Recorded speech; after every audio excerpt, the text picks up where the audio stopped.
Selamat datang di pelayanan vaksinasi COVID-19 UPT Puskesmas Binangun. 4 tahap penerima vaksinasi COVID-19. Tahap pertama, sasaran penerima vaksinasi tahap pertama adalah tenaga kesehatan, asisten tenaga kesehatan, tenaga penunjang, serta mahasiswa yang sedang menjalani pendidikan profesi di fasilitas pelayanan kesehatan. Sasaran penerima vaksin pada tahap kedua adalah petugas pelayan publik, meliputi yaitu Tentara Nasional Indonesia, Kepolisian Negara Republik Indonesia, aparat hukum, dan petugas pelayanan publik lainnya yang meliputi petugas di bandara, pelabuhan, stasiun, terminal, perbankan, perusahaan listrik negara, dan perusahaan daerah air minum, serta petugas lain yang terlibat secara langsung memberikan pelayanan kepada masyarakat. Selain itu, penerima vaksin COVID-19 pada tahap kedua ini adalah kelompok usia lanjut atau berusia lebih dari 60 tahun. Tahap ketiga, sasaran vaksinasi COVID-19 tahap 3 adalah masyarakat yang rentan dari aspek geospasial, sosial, dan ekonomi.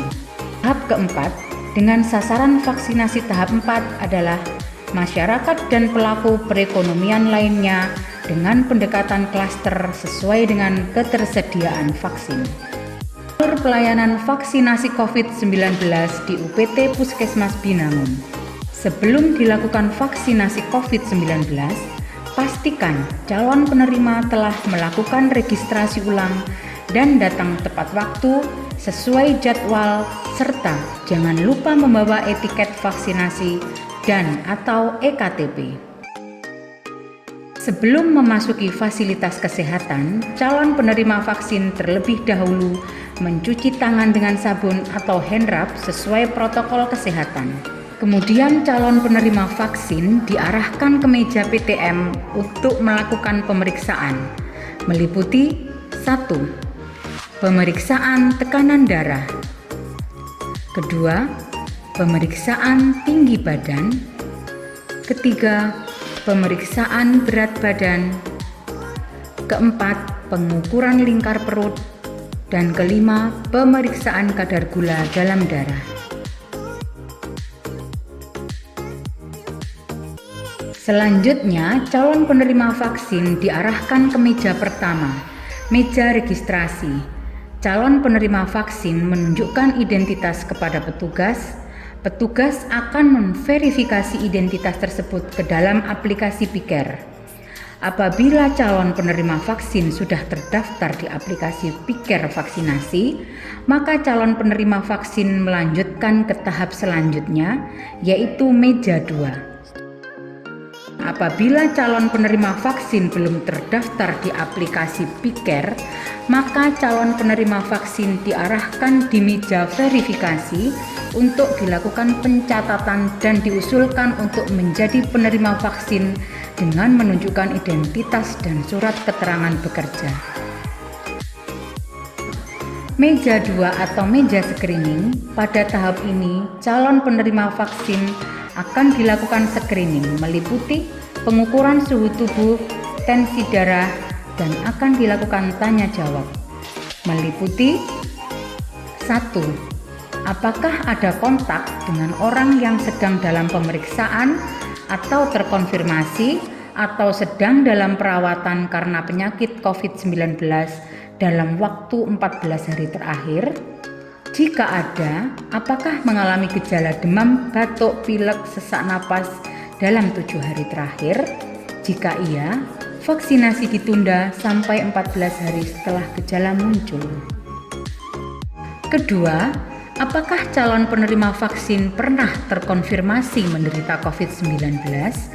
Jika iya, vaksinasi ditunda sampai 3 bulan sejak terkonfirmasi COVID-19. Apakah calon penerima vaksin sedang hamil? Jika sedang hamil, vaksinasi ditunda sampai melahirkan. Apakah calon penerima vaksin sedang menyusui? Jika iya, ibu menyusui boleh divaksinasi. Yang kelima, Apakah calon penerima vaksin memiliki riwayat alergi berat seperti sesak nafas, bengkak, dan urtikaria seluruh badan atau reaksi berat lainnya karena vaksin? Jika iya, vaksinasi diberikan di rumah sakit. Apakah calon penerima vaksin mengidap penyakit kronik seperti penyakit paru obstruksi kronis dan asma, penyakit jantung, gangguan ginjal, dan penyakit hati atau liver yang sedang dalam kondisi akut atau yang belum terkendali? Jika iya, maka vaksinasi tidak dapat diberikan. Yang ketujuh, apakah calon penerima vaksin dalam pengobatan TBC lebih dari 2 minggu? Jika iya, vaksinasi dapat diberikan. 8. Apakah calon penerima vaksin sedang mendapat pengobatan penyakit kanker? Jika iya, vaksinasi tidak dapat diberikan kecuali ada surat rekomendasi dari dokter yang merawat. 9. Apakah calon penerima vaksin sedang mendapat pengobatan untuk gangguan pembekuan darah, defisiensi imun, dan penerima produk darah atau transfusi? Jika iya, vaksinasi ditunda dan dirujuk. 10. Apakah calon penerima vaksin sedang mengidap penyakit autoimun sistemik? Jika iya, vaksinasi ditunda dan dikonsultasikan kepada dokter yang merawat. 11. Apakah calon penerima vaksin memiliki riwayat penyakit epilepsi? Jika iya, vaksinasi dapat diberikan jika dalam keadaan terkontrol. 12. Apakah calon penerima vaksin memiliki penyakit diabetes mellitus yang minum obat teratur? Jika iya, vaksinasi dapat diberikan. 13. Apakah calon penerima vaksin orang dengan HIV yang minum obat teratur? Jika iya, vaksinasi dapat diberikan. 14. Apakah calon penerima vaksin mendapatkan vaksinasi lain selain vaksin COVID-19 kurang dari 1 bulan terakhir? Jika iya, vaksinasi ditunda sampai 1 bulan setelah vaksinasi sebelumnya. Selain itu, terdapat pertanyaan tambahan bagi sasaran lansia lebih dari 60 tahun. Jika terdapat 3 atau lebih jawaban ya, maka vaksin tidak dapat diberikan. 1. Apakah calon penerima vaksin mengalami kesulitan untuk naik 10 anak tangga? Yang kedua, apakah calon penerima vaksin sering merasa kelelahan? Yang ketiga, apakah calon penerima vaksin memiliki paling sedikit 5 dari 11 penyakit berikut? Hipertensi, diabetes, kanker, penyakit paru kronis, serangan jantung, gagal jantung kongestif, nyeri dada, asma, nyeri sendi, stroke, dan penyakit ginjal.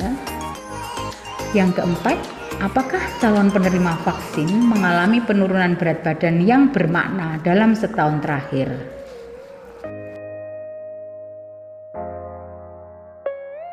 Meja 3 vaksinasi. Setelah melalui meja 2, calon penerima vaksin menuju meja 3 untuk dilakukan vaksinasi COVID-19 dengan prosedur safety injection.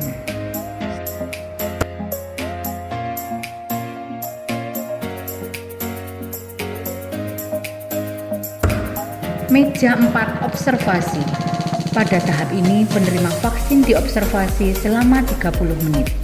Apabila pasca imunisasi pasien tidak mengalami keluhan yang berarti, maka penerima vaksin diperbolehkan pulang dengan membawa kartu tanda telah divaksinasi dan sertifikat vaksinasi.